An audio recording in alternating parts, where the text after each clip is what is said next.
Hello, स्वागत है हमारे YouTube चैनल जियो एनर्जी एजुकेशन में। मैं हूं नरेंद्र शर्मा। पिछली क्लास में अपन ने अध्ययन किया था डॉक्टर महबूब उल हक का मानव विकास। डॉक्टर महबूब उल हक ने 3 क्षेत्र बताए थे: शिक्षा, स्वास्थ्य और संसाधनों तक पहुंच। उनमें अगर अच्छा विकास हो गया तो मानव का विकास भी अच्छा होगा। आज अपन बात करेंगे मानव विकास के 4 स्तंभों के बारे में या 4 घटकों के बारे में। हेडिंग लगाइए, मानव विकास के 4 स्तंभ। साथ में नोट्स बनाते रहिए। लिखिए, मानव विकास के 4 स्तंभ। सीधा सा उठा के पूछ लेगा एग्जाम में कि मानव विकास के 4 स्तंभ या मानव विकास के 4 घटक कौन कौन से हैं। तो लिखिए, पहला है समता, समता यानी समानता। और दूसरा है सतत पोषणीयता, सतत पोषणीयता, सतत पोषणीयता। तीसरा है उत्पादकता, उत्पादकता। और चौथा है सशक्तिकरण, सशक्तिकरण।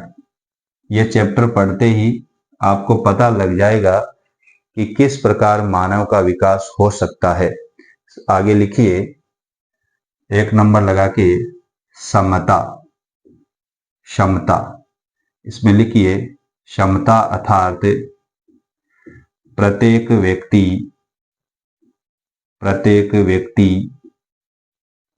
के पास, प्रत्येक व्यक्ति के पास अवसरों की समानता, अवसरों की समानता, अवसरों की समानता होनी चाहिए। प्रत्येक व्यक्ति के पास अवसरों की समानता होनी चाहिए। उनमें जाति, लिंग तथा आय के आधार पर, आय के आधार पर भेदभाव, आय के आधार पर भेदभाव नहीं होना चाहिए, नहीं होना चाहिए। यानी ये कह रहा है कि प्रत्येक व्यक्ति के पास में अवसरों की समानता होनी चाहिए। जाति, लिंग, आय के आधार पर भेदभाव नहीं होना चाहिए। आगे लिखिए, इसमें भारत में बड़ी संख्या में, बड़ी संख्या में स्त्रियां, बड़ी संख्या में स्त्रियां और सामाजिक एवं आर्थिक, सामाजिक एवं आर्थिक दृष्टि से पिछड़े, सामाजिक एवं आर्थिक दृष्टि से पिछड़े व्यक्ति विद्यालय से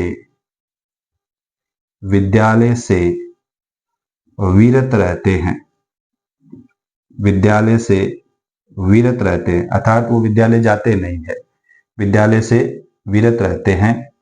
आगे लिखिए, इसमें इससे पता चलता है, इससे पता चलता है कि शिक्षा तक पहुंच न हो पाना, पहुंच न हो पाना,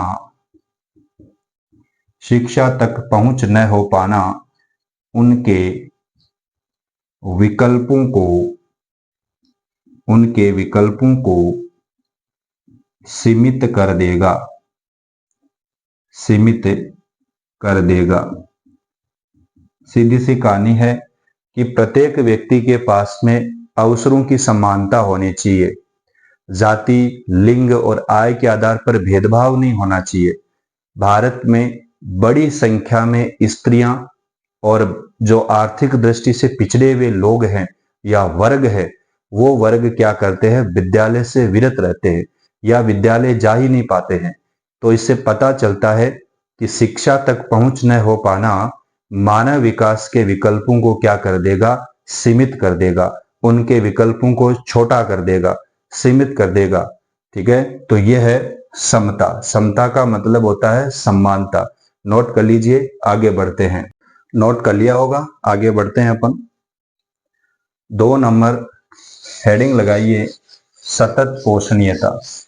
देखिए, सतत पोषणीयता मानव विकास के लिए अति आवश्यक है, यानी भविष्य को ध्यान में रखते हुए संसाधनों का उपयोग करना चाहिए। तो इसमें लिखिए, 2 नंबर हेडिंग लगाइए, सतत पोषणीयता। सतत पोषणीयता, इसमें लिखिए, सतत पोषणीयता, सतत पोषणीयता मानव विकास के लिए अति आवश्यक है, अति आवश्यक है। यानी मानव विकास के लिए सतत पोषणीयता अति आवश्यक है। आगे इसमें लिखिए, समस्त भौतिक और मानव संसाधन, समस्त भौतिक और मानव संसाधन भविष्य को ध्यान में रखते हुए, भविष्य को ध्यान में रखते हुए उपयोग करना चाहिए, उपयोग करना चाहिए। सीधी सी कहानी है कि भौतिक और मानवीय जो संसाधन है वो भविष्य को ध्यान में रखते हुए उपयोग कीजिए। आगे इसमें लिखिए, इन संसाधनों का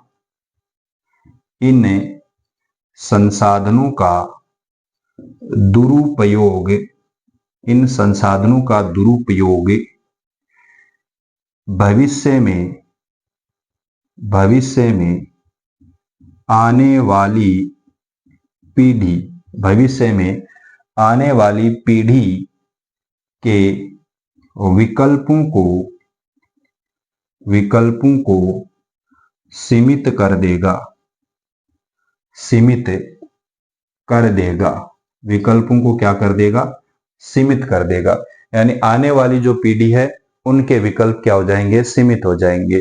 ठीक है, उदाहरण इसमें लिख लीजिए। उदाहरण है, बालिकाओं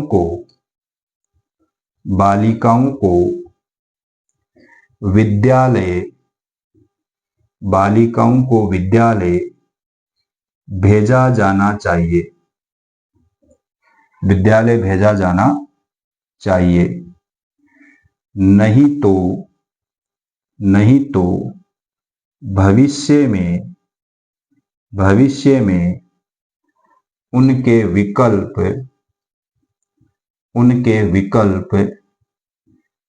समाप्त हो जाएंगे या सीमित हो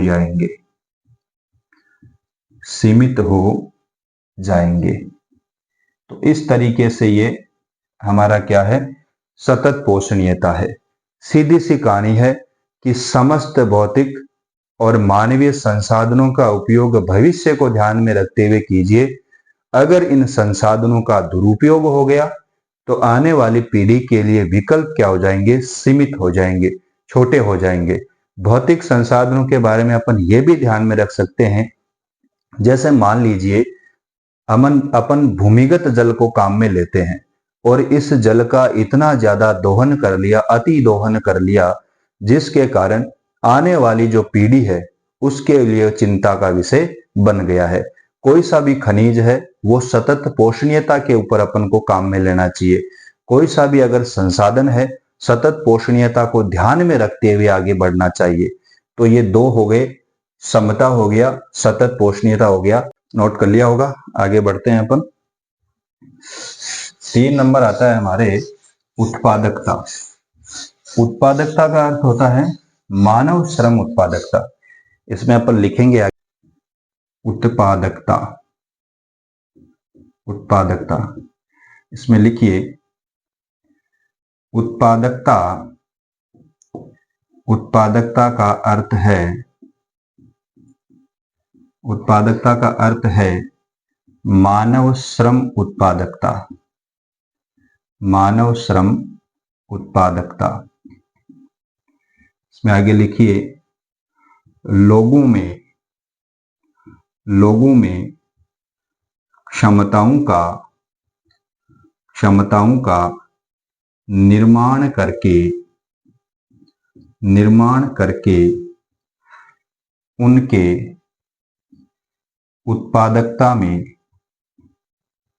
उत्पादकता में वृद्धि की जा सकती है। वृद्धि की जा सकती है। उत्पादकता में वृद्धि की जा सकती है। आगे अपन लिखेंगे क्योंकि, ऐसे लिखेंगे क्योंकि जन समुदाय ही राष्ट्र के वास्तविक धन होते हैं। वास्तविक धन होते हैं।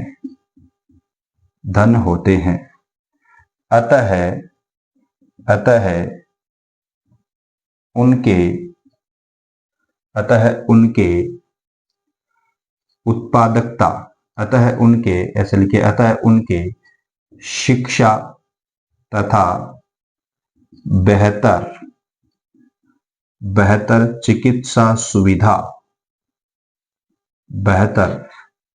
चिकित्सा सुविधा उपलब्ध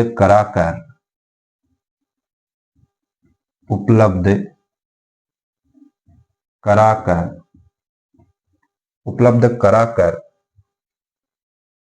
उनकी उत्पादकता या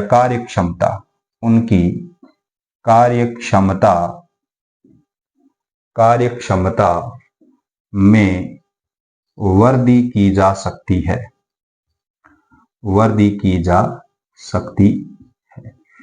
सीधी सी बात है कि उत्पादकता का मतलब होता है मानव श्रम उत्पादकता। मानव श्रम उत्पादकता का मतलब होता है कि भाई जैसे जन समुदाय है, जन समुदाय किसी देश या किसी राष्ट्र के वास्तविक धन होते हैं, यानी वहां पर रहने वाले लोग ही क्या होते हैं, उस राष्ट्र के वास्तविक धन होते हैं। ये लोग या इन लोगों में शिक्षा के साथ में, बेहतर चिकित्सा सुविधाओं के साथ में, इन सभी चीजों के साथ में उनकी कार्य क्षमता में सुधार हो जाएगा, तब लोगों की जो उत्पादकता है या मानव श्रम जो उत्पादकता है वो ज्ञान में वृद्धि होकर के बढ़ सकती है। यानी शिक्षा में अगर उनके शिक्षा बेहतर मिलेगी, चिकित्सा सुविधा अच्छी मिलेगी, ज्ञान का स्तर अच्छा होगा, तो ऑटोमेटिकली क्या हो जाएगी, उत्पादकता में वृद्धि हो जाएगी। चौथा है सशक्तिकरण। सशक्तिकरण इसमें लिखिए सशक्तिकरण का अर्थ है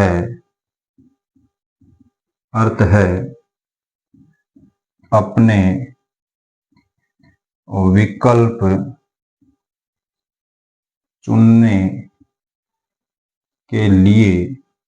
विकल्प चुनने के लिए शक्ति प्राप्त करना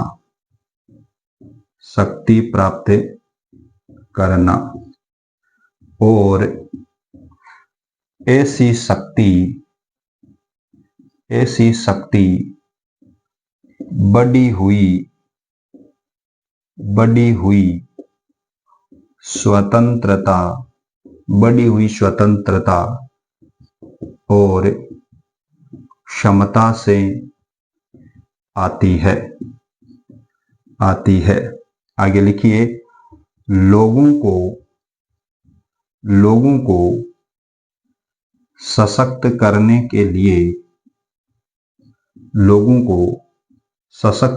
के लिए सुशासन तथा लोकोन्मुखी नीतियों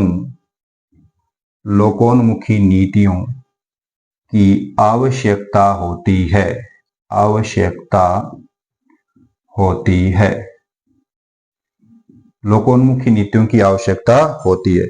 सीधी सी कहानी है कि सशक्तिकरण क्या होता है। सशक्तिकरण का मतलब होता है अपने विकल्प चुनने के लिए शक्ति प्राप्त करना, और ऐसी शक्ति आप अगर स्वतंत्र हैं तो, और आप में अगर क्षमता है तो उससे आपकी क्या आ जाएगी, सशक्तिकरण की क्षमता आ जाएगी। ऐसे या लोगों को सशक्त करने के लिए सरकार के द्वारा, जो सरकार है उसके द्वारा सुशासन यानी कानून के अनुसार शासन और लोकोन्मुखी नीतियों की आवश्यकता होती है। तो ये चार क्या है, मानव विकास के पिलर हैं, स्तंभ। हमारे चैनल को सब्सक्राइब नहीं किया है तो सब्सक्राइब कर लें, लाइक करें, शेयर करें, प्रत्येक व्यक्ति के पास में हमारा ये वीडियो पहुंचे।